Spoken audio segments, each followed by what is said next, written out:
বন্ধুরা, আমি আছি তাহেরপুর পৌরসভা, রাজশাহী জেলা। মুরব্বী এসেছে নাটোর বাগাতি পাড়া থেকে একটা দাঁত তোলার জন্য। যে শুনেছে যে সানোয়ারের দাঁত তুলতে অস্ত্র লাগে না, অস্ত্র হলো তুলা। এই দেখেন আমার অস্ত্র।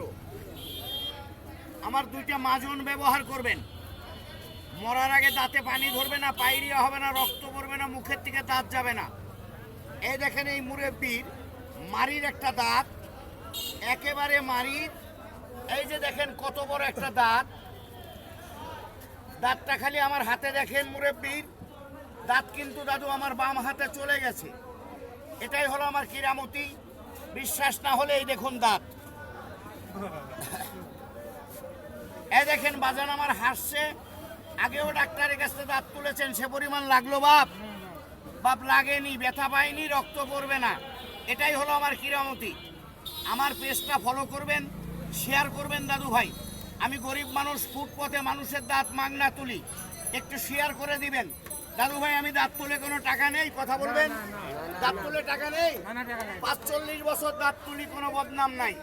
পরবর্তী ভিডিওর অপেক্ষায় থাকবেন, লাইক শেয়ার করে পাশে থাকবেন। আমার ইউটিউব চ্যানেল এবং Facebook channel Sanowar Sheikh, follow share করে পাশে থাকবেন। ধন্যবাদ।